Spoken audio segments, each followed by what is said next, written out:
Мұрат Кенжебаев, кісі ақысы. Әй, сенің басың жасай ма? Тым жақсы оқуың тастап не көрінді? Саған сол оқуды оқытамыз деп соңғы ұрғаш сиырды саттық қой. Артыңда қалған бауырларыңның аузынан жырып, сен оқысын деп саттық емес пе? Әділдік дегеннен шет қақпай бола бергесін, менің де үйімнен заңгер шықса деп ем. Деген әкесінің даусы құлағына естіліп жатқан заңғардың ойы сан саққа қашып жатыр. Бұл сол кезде әкесіне күле қарап отырып, әке, сен сол баяғы түсінікпен өмір сүрдің. Бізде солай болса екен дейсің. Адал өмір сүріп, дымнан дымсыз жармай жүру үшін. Өмір бойы карьерде тас тиіп өттейсің бенді? Көзіңді аш, әке, ол заман өткен. Ендігі заман іскерлер мен заман ағымына қарай бейімделе білгендікі. Мен брокерлік жұмысыма қажет болатын білімді алдым. Енді қалғанына уақыт жоғалту ақымақтық деп ойлаймын. Көбірек табыс тапсам, мына бауырларыма көмектессем несі айып? Брокерлік ол әлемдік нарықта бар қызмет. Онымен де адал нан тауып жеуге болады, деп барынша түсіндірген. Әкесі қолын бір сілтеп, бөлмесіне кетіп қалды. Байғұс анасы ғана, ештеңе етпес балам, әкеңді білесің ғой, қатып қалған қағида. Оңай жолмен келген ақшаның бәрін харам дейді. Солай жаратылған жан. Енді оны өзгерту қиын балам. Ренжіме әкеңе, деп жыл жауып қойғысы келіп еді баласы заңғар. Ту, апа, қойшы осы, неге түсінбейсіңдер? Енді бұрынғымен өмір сүретін заман емес. Ескі ойдан арылмасаңдар, мына нарғы заманда аштан өлесіңдер. Ал Құдай, аузыма сал Құдай дейтін қалды. Есектің артын жусаңда мал тап деп бекер айтылмаған. Әрекет жасау керек, ортада айналу керек, деп ашынып жатқанда бөлмеге әкесі қайта кіргенді. Әй, сен не? Білгішініп зоғылдап отырсың. Саған мал таппа, есектің артын жума дедік пе? Не тапсаң да адалынан тап, кісі ақысын жеме. Брокер деп отқаның делдалдық болса, адал делдал көрсем көзім шықсын. Делдал сатушыдан да, алушыдан да алдап пайда көруші.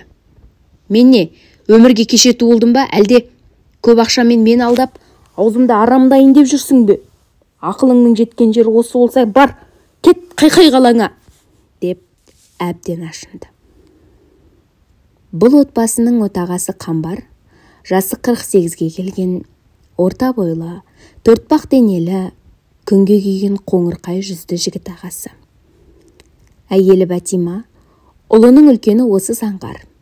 Одан кейінгісі Айбар, сосын кіші қызы Жұпар. Қамбар шынымен де көзін ашқалы Ұлутас карьерінде жұмыс істеп келеді. Басында жүкші болып кірсе де, соңғы 5-6 жылда тас кесетін комбайнер әрі шебер мастер дәрежесінде бастық. Қамбардың бір күйігі, уақытында тумалас бауыры Жаппарға жазықсыз жала жабылып, 5 жылға сотталып, Ресейдің Колыма жағында туберкулезден қайтыс болған. Жазықсыз кетіп бара жатырмын дегеніне бір күйініп еді, сүйегін елге әкеле алмағанына тағы күйінген. Әйелі Бәтима бұрынырақ майда шүйде сауда жасап көріп еді, келіспеді. Келіспегенде қалай? Кіші қызына құрсақ көтергенде ауырып қалды. Содан өзін өзі күтіп, үй шаруасымен үйдегі азнаулақ малдың жем суына қарасады. Ол кіші қызды қазір 4-ші сынып оқитын жасқа жетті. Екінші ұлы мектепте 8 оқиды. Үлкен ұлдары осы Заңғар сабағын жақсы оқып, Алматыға оқуға кетем дегенде әкесі: балам, өмірді таза сүру керек, әділетке талпыну керек. Заман өзгеріп, Қазақстан жаңа бағытқа түстенді. Қазаққа әділдікке қол жеткізуге көмек беріп отырар заңгерлер керек. Оқысаң, заң жағын оқы деп, бір сиырды сойып сатып қалтасына салғанды. Енді міне, оқығанына жыл жарым болмай, сырттайға ауысып брокерлікпен айналсам деп отыр. Содан әке күйінбегенде кім күйінсін? Үйіне бір аптаға келдім деп келген Заңғар ертесіне жол сумкаға киім-кешегін салды да қайта қалаға кетті. Заңғардың ендігі мақсаты біреу: Ол жылдам баю. Сол арқылы әке-шешеге өзінің дұрыс екенін дәлелдеу. Ата-анасына сықитып үй салып берсе, жаңа көлік алып берсе, ауылдағылар таңдай қағардай жағдай жасап қойса, бұл қаланың мықты жерінің қызына үйленіп келін апарса, әке-шеше қайда барады түсінбей. Өздері әлі күлімдеп маңдайынан сүйіп қарсалар деген арман ойдың жетегіне түсті. Бұл өзінің курстасы болған, кейін оқудан шығып қалған Шымкент жақтың жігіті Беркін екеуі сіздің үй деп аталатын брокерлік конторға жұмысқа тұрды. Алғашқы айы мардымсыздау болды. Клиент іздеу, олармен келіссөздер жүргізіп, оларды осы өздерінің конторына клиент болуға көндіру, табыстары да мардымсыз аз болды. Табыстың бәрі сіздің үйдің директоры Ерехаға кетеді. Ереха бұрын боксер болған, жарақатқа байланысты спорттан шеттетілген, еңселі, білекті, түсі суық 30-дарға келіп қалған жігіт. Көп сөйлемейді. Бетіңе бір қарағанда көздері тесіп өтірдей адам. Бір күні бұның жолдасы Беркін: «Зақа, іштен 4-5 бланкіге мөр басып алып шығаламыз ба? Жігіттер өтініп еді, оларды аттарына үй рәсімдемекші» дегенге бұл: «Осында алып келсейш, Ерехаға жолықтырып, үстіндегі пайызына кешке кафеге барып дұрыстап тамақтаналық» деді. «Ой, Зақа, онда бізге тиын тебен қалады. Ал мынада нақты пайда көрейін деп тұрмыз. 4-5 бланканы ана есепші білмейді қалады. Оларға керегі тек мөр бар қағаз. Басқасын өздері қатырады. Бізге $2000 лақтырады. Зақа, бакстар келе жатыр, бакстар. Бұл біздің шанс. Не тормози, сни, деп бұны ынталандырып қойды. Сонымен жұмыс аяғында Ереха шығып кеткен бойда бұл есепші әрі секретаршы қызды алдаусыратып тұрғанда, Беркін бланкілерге мөр басып шығып кетті. Расында да, ертесіне Беркін $2000 әкелгенде жүректері жарыла қуанды. Бұлар Алматының шетірегінен кішігірім үй тапты. Оны ұзақ мерзімге жалдады. Астарына көлік алды. Бұлар енді өздері тікелей келіссөз жасап, қағаздарды өздері рәсімдей беретін жағдайға жетті. Ерехаға өз үлесін беріп қойып, арқайын контор атынан жұмыс жасау мүмкіндігін алды. Бір күні 22-25 жастағы келіншек келіп, Алматыдан үй алмақшы екенін, арзандау, жақсы үй тапса сатып алатын ниетін білдірген. Иненің көзінен өтердей болып тұрған екі жігіт зыбылдап ауыл келіншегінің басын айналдырып, көптен өтпей тұрған бір үйді өткізіп жіберді. Сөзге алданған байғұс келіншек қол қойып тұрған қағаздардың кәдімгі ксерокстен өткен копия екеніне де мән бермеді. Ол кезде ксерокопия әлі де болса көп адамға таңсық еді. Сөйте, бұлардың өмірі қызықты, әдемі бола бастады. Оның үстіне заңғар да 2 бөлмелі үй сатып алған. Қытайдан тауар тасып жүрген Хасан деген кісінің Зуля, негізгі аты Зульфия деген қызына да көңілі кетіп жүр. Аралары тым жақын. Қаланың ерке қызы кейде бұның үйіне қонып та қалып жүр. Бұл оған: «Үйленейік, ауылға, ата-анама таныстырайын, сол жақтан той жасап, 1-2 ай тұрғасын келеміз ғой қайта» дегеніне Зуля үзілді-кесілді қарсы болды. «Зарик, Жан, это так скучно. Осылай тұра берейікші. Жас кезде саяхаттап, қыдырып, көңіл көтеріп қалайық. Семья болуға үлгереміз әлі» дегенде бұл да құп көрді. Расында да, сау басқа ерде қамыт киіп не керек деп бұл солай тұра бермек болды. Бәрі де солай жақсы бола берер ме еді? Мына бір шулы оқиға болмағанда. Бұлар таңертеңгілік жұмысқа келгенде сіздің үй офисін маска киген жасақтар қоршап тұр екен. Бұл шетірек тұрған біреуден «Мұнда не болып жатыр?» деп еді ана кісі. «Мынау алаяқтардың мекен екен. Түнде бастығын ашынған біреулер атып кеткен. Енді арнайы жасақпен келген тергеушілер офисті тінтіп жатыр деді. Бұл барарын да, бармасын да білмей тұрет. Арт жағынан келген Беркін: аңырайды неғып тұрсың? Кеттік бұл жерден, деп ештеңе түсіндірместен былай алып шықты. Екеуі Беркіннің көлігіне отырғасын: Зақа, бітті бәрі. Ереханы атып кеткен. Есепші қатын екеуі саунада отырғанда. Маған түнде жігіттер хабарласқан. Барсам рас екен. Содан мұнда келіп, офистағы екеуміз туралы бар құжатты жойдым. Компьютердегі ақпаратты да жойдым. Екеумізді бұл офиспен ештеңе байланыстырмайды. Так что, Зақа, Аязби әліңді біл, құмырсқа жолыңды біл деген. Мен кеттім, бой тасалайым. Мен сені, сен мені танымайсың. Солай, брат, үйіңді, көлігіңді сат, сосын бұл қаланы ұмыт.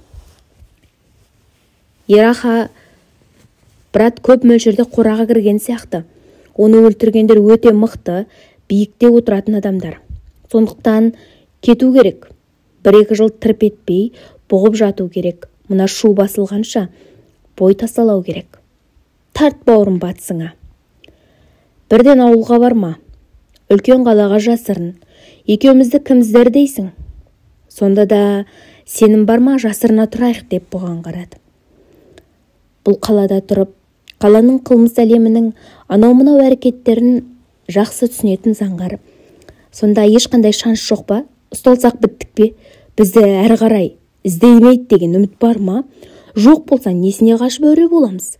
Тыныш милицияға өзіміз барайық. Сұрақтарына жауап беріп, басымызды ашып алмаймыз ба, деді. Зақа, милицияға барғаның, өлімге өзің барғаның. Олар кімнің тапсырмасымен офисті тінтіп жатыр дейсің? Олардың бәрі қылмыс әлеммен тығыз байланысты. Сондықтан біз туралы ештеңе жоқ кезде қашу керек. 1-2 жыл жарыққа шықпай бұға тұр, деді. Ал мен кеттім, маған жан керек. Мені іздеме. Өмір болып жатса кейін кездесерміз. Мен де сатуға болатынның бәрін сатып елге кетем. Тыныш жатам, кейін ауылдан бір қозғалыстар қарастырармын, деп көлігінен түсіріп кетті. Заңғар таныстары бар, саудагерлері бар. Солар арқылы үйін, көлігін, дүние мүлкін жылдам өткізді де ауылға тартты. Бұларда 10 шағатты іздеп жатқанда адам жоқ еді. Бұл ауылына баратын болып, пойызға билетін алып вагонға мінгелі тұр еді. Бұл сенсің ғой оңбаған. Не бақшиып қалдың? Маған ксерокопиямен біреудің үйін сатып жіберген сен ғой. Мен сенің кесіріңнен 2 баламмен қаңғып көшеде қалдым. Күйеуім өлгесін ауылдағы үйімді сатып, қарызданып, осы балаларым үшін қалаға келбем. Енді міне тентіреп, үйде жоқ, ақша да жоқ, вокзалға қонып жүрмін. Алаяқсың сен, деп тап бергенде Заңғар жан дәрмен вагонға кіріп үлгерді. Артынан ұмтылған әйелді есік алдында тұрған жолсерік кіргізбей ұстап қалды. Вагонға кіріп, жалма-жан купе терезесінен қарап ет, әлгі әйел перронда тізерлей отырып жылап, қолын сермеп, бірдеңелер айтып жатыр екен. Заңғар бәрін ұмытқысы келіп көзін жұмып жата кетті. Бұл 1997 жыл еді. Заңғар қанша ұмытқысы келгенімен бұл оқиға бұның алдынан қайта шығатынын білген жоқ. Шыққанда да өте қатты салдармен шығуға дайындалып жатыр еді. Әзірге пойыз Заңғарды туған ауылына қарай алып барады. Алда 21 ғасыр.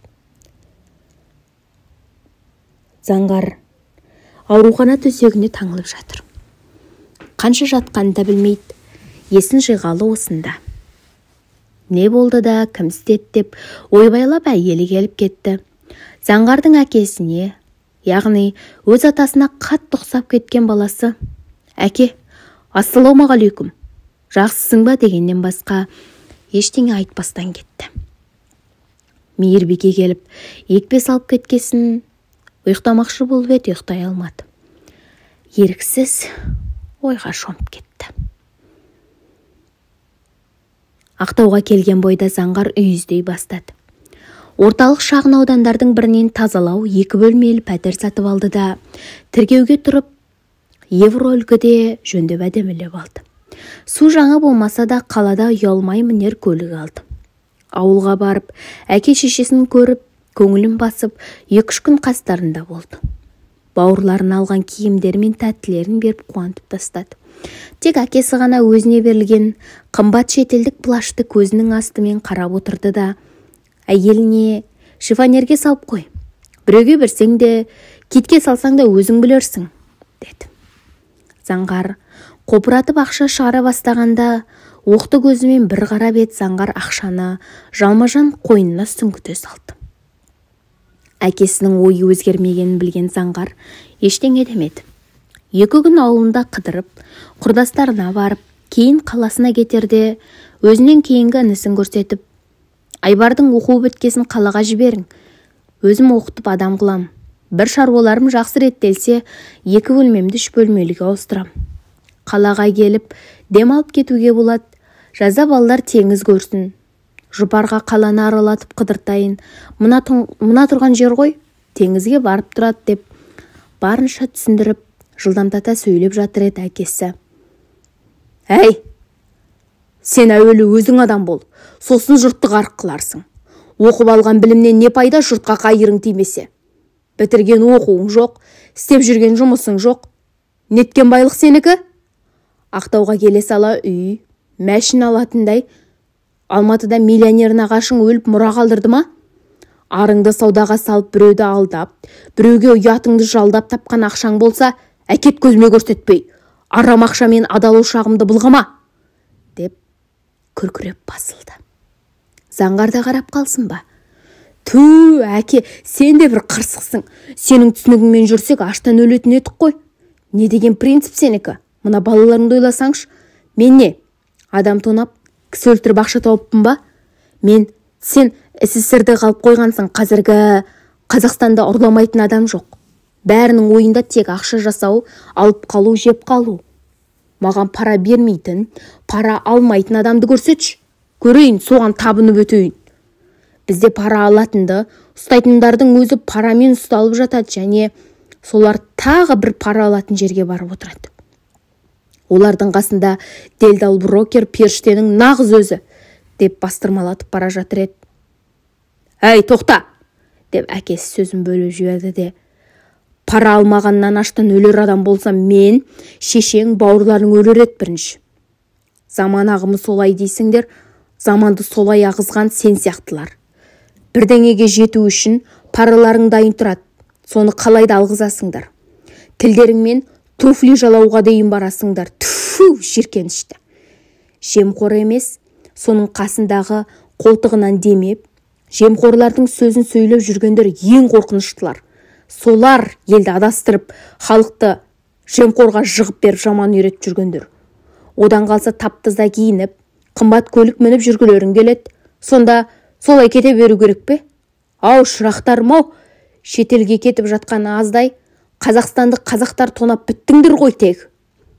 Қазақстанда пара алатын қазақ ол өз үйін, туған ошағын тонаған кісәпір. Ондайлардың етегін кесіп, елден аластау керек. Өз ошағын тонаған адам емес малғұн. Малғұн ол шайтанның бір аты. Сондайларды жағалап, өз мүддесіне пайдаланып жүргендер Әзәзілдің әскері. Ел үстінен күн көріп, кісінің ақысын жеп жүргендер Әзәзілге ергендер, деп ашудың қайратына міне бастап еді. Заңғар зып етіп сыртқа қашты. Артына ере шыққан шешесіне, осы әкемнің қырсықтығы бар ғой, апа, не пәле мынау қатып қалған? Тіпті айтарға сөз жоқ. Апа, ең болмаса сен алып қалшы мына ақшаны. Мен ешкімнен ұрламадым, тонамадым, пара алмадым, деп жыларман болды. Анасы, баламай, әкеңнің мінезін білесің. Біреудің ала жібін аттамайды. Қорқам, үйде бас артық ақша пайда болса, қабағын қарс жауып, қайдан келген ақша мынау деп жынын шашады. Сен бұл ақшаны өзіңе жарат. Адал ақшам деп тұрсың ғой, бойыңа адалсыңсың. Қаладан керегіңді аларсың. Айтпақшы, кеше бір қыз бар деп ең, ол қалай? Қай жақтың қызы, тәуір балама, суреті болса көрсетші, деп аналық құмарлықпен сұрады. Ой, апа, қыздың суретін қойныма салып жүретін мен не? Баяғының әскерде жүрген баласымын ба? келесі келгенде ертіп келем. Қаланың қызы, бірақ ондай тік бақа емес, көнбіс, өзіме жарайды. Әкелерін әкелем ғой. Әкем не дейді? Тағы бір зобалаң тудырмай ма? Тіпті туған әкемізге үйленем деп айта алмайтын болдық қой. Кісі ақсы дейді. Қазақтың ақсын кім жемей жатыр? Ерінбегеннің бәрі қазір солай өмір сүреді. Қайдағы бір ескіліктің қалдығымен өмір сүргісі келеді. Өзі де өмір сүріп білмейді, өзгеге де сүргізбейді деп бұрқ сарқ етіп тұрған ұлына анасы аяп қараса да, болды балам, әкеңді өзгерте алмайсың, енді соған көнесің. Не де болса үйлен, немере көрсе жібір деп шығарып салды. Одан кейін де 1-2 жыл өтті. Заңғар шынымен 2 бөлмелі үйін 3 бөлмелі қылды. Үйленді, ауылға барып той жасап бет аштырып келді. Әйтеуір, әкесі ештеңе демей тыныш өтті. Той соңында ауысқан тағамның бәрін көрші көлемге тараттырып берді. Тіпті малға құямыз деген жуынды жемді де, үйде жем толып кетті деген сылтаумен таратып жіберді. Заңғар оның не деуге батпады. Тойдан соң 2 апта өткізіп, құдалық ырым жоралғаны қаланың кафесінде өткізетін болып қалаға қайтты. Заңғар базар маңынан 1 жар бутик ашып, біреулердің ақылымен оларын әйелінің атына өткізіп, қала әкімшілігіне жұмысқа тұрды. Керек кісілерді кафеге, саунаға апарғанның арқасында қызметі өсті. Тиын-тебен жасауға да ыңғайлы орынға отырды. Заңғардың бір арманы кішігірім мекеме ашып, мемлекеттік қызмет пен бизнесті ұштастырып алса, азды-көпті тендерлерді, қалашілік тапсырыстарды алып алса, мұртын балтыр шаппайды.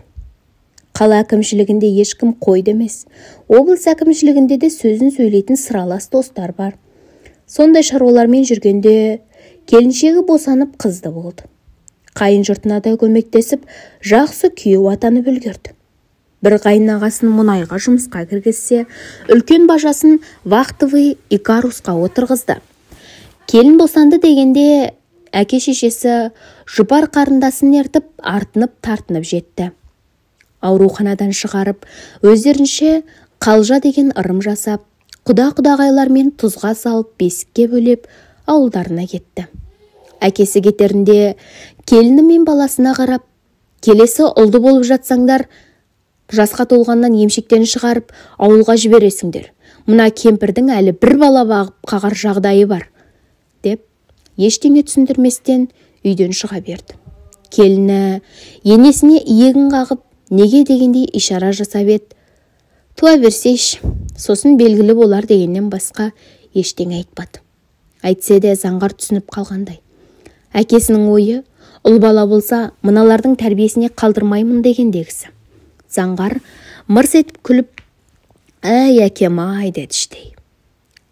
Қалалық акиматта бірге жүрген досы Қонтай бұған бір қызық идея айтты. «Заңғар, сен неге қалалық мәслихатқа депутат болмай жүрсің? Танысың көп, шансың да жоғары. Басқа адам өтпесе де сен өтесің ғой. Мен дауыс жинап алуыңа көмектесем. Ұсынатын ұжымдар сірә өзіңнің адамдарың. 2 айдан соң қалалық мәслихатқа сайлау өтеді. Соған сені ұсынып өткізіп жіберейік», деп бұны қызықтырып қойды. «Депутат болғанда не істеймін мен?» деген сұрағына Қонтай, «Ештеңе де істемейсің. Халықтың ақшасына әкімнің сөзін сөйлейсің. Әкім не десе соған қол шапалақтап отырсаң жеткілікті. Ол жерде саған айлық төлемейді. Бірақ салықтан босатыласың, бизнесің салық төлемейді. Сосын басқаларға жабық есіктер саған ашылғыш болады. Мүмкіндігің кеңейеді. Ойлан, бұл да бір сәті түсер нәрсе», деп қарқылдай күлді. «Жоқ, түсем ғой, маған кім дауыс береді? Сол жақ қалай болар екен?» деген күмән айтып еді. «Кім қалай дауыс бергені маңызды емес, маңыздысы қалай санағанда деп Сталин деген білікші айтқан емес пе? Сондықтан саспа», деп тағы қарқылдай күлді. Мынау шын айтып тұрма, өтірік айтып тұрма деп күмәнданса да, бәрі Қонтай айтқандай сценариймен болды. Сөйтіп, Заңғардың жағдайы дөңгеленіп жүре берді. Оқуын бітірген інісі Айбар ауылға кетті. Жай кеткен жоқ. үйленіп кетті. Ауылға барып дүркіретіп той берді. Жылдар жылжып, күндер өтіп жатты. Заңғардың да қызы өсіп, соңынан тағы қызды болды. Үшіншісі ғана ұл болды. Неге екенін кім білсін, әке баяғы сөзіне оралмады. Келді, көрді, тіфай күшік. Жаппар ағаның дәл өзі айнымаған. Қан жібермеген екен. Енді алаңдамайым. Өзің де, сөзің де Жаппар ағама ұқсасаң, жаман болмассың. Тіфай, тек аман өс, деп жасаураған көзін сүртті. Сөйткен әке де өмірден өткен, ауырған жоқ, сырқаған жоқ. Қызығы жаназасына керек нәрсенің бәрін өзі дайындаған. Кемпіріне, мен өлгенде бырқырап жылай бермей, мүжіліп отырып қалмай шаруаңа қара. Балдарға бас көз бол, арам жолға бұрылмасын деп тапсырып айтқан күні таң алдында, кемпірінің алдында жүре берген. Заңғар аурухана төсегіне байланып жатып, осылай бар өмірін көз алдынан өткізіп көрді. Қазір 2017 жылдың ақпан айы. Жолдас жігіттерімен сыралатып болып, түн жарымында тарқасқан. Өздерін осы қаланың қожайындары санайтын бұлар ішкен күйінде көлік айдап жүре беретін. Саунадан шығып, үйіне бағыт алған бұл, жолда ашық тұрған дүңгіршекті көріп, таңертеңге 2 шиша сыра мен темекі ала кетуге тоқтады. Алып болып, көлігіне бұрыла беріп еді. Ағасы, темекі мен сыра денсаулыққа зиян ғой, деді. Бір жуандау болса да, жас баланың даусы. Бұл артына бұрылып қарап еді, жас шамасы 14-15-тегі жасөспірім бала тұр екен. Домалақ бас киімді көзіне түсіре киген бала. Біздер денсаулық сақтау министрлігіненбіз. Сыра мен темекіге әуес ағалардың денсаулығын бақылап жүреміз, деп берсі күлді. Ашу басына тепкен Заңғар: «Өй күшік, менің кім екенін білесің бе? Мен сені қазір тұрған жеріңде жерге қағып жіберем», деп кіжініп жатыр еді. Екінші қапталдан шыққан тағы бір жас бала: «Білеміз ағасы, білеміз. Сен бізге бұйырған майлы әмиянсың», деп бұл да тырқылдап күлді. Енді оған кіжініп бастап жатқан Заңғардың басы зың ете қалды. Ар жағы бұлыңғыр. Енді міне ауруханада жатыр. Есік ашылып, көкшіл киіммен сондай қалпақ киген жасы 25-30 жастағы ер кісі дәрігер кірді. Келген бойда бұның қан қысымын өлшеді. Кірпігін саусағымен көтеріп, ашып көздерін көрді. Үсті басын ұстап, ана жер мына жерін ұрғылап көрді. «Ағасы, сіздің сырқатыңыз өте ауыр. Басыңызды тіктік, бірақ ми шайқалған. Самайыңыздан алған соққыдан бір көзіңіздің жанары сөніп қалуы мүмкін. Бірақ қорқыныштысы, сіз жүре алмай қалуыңыз мүмкін.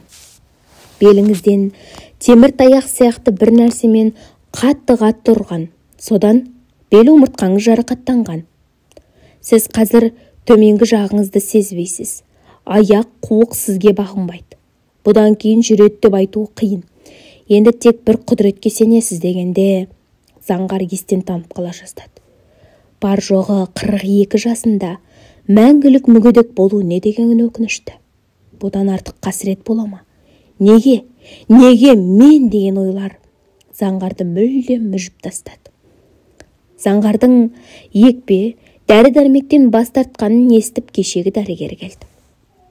«Ассалаумағалейкум ағасы. Не жағдай? Емнен неге бас тартасыз?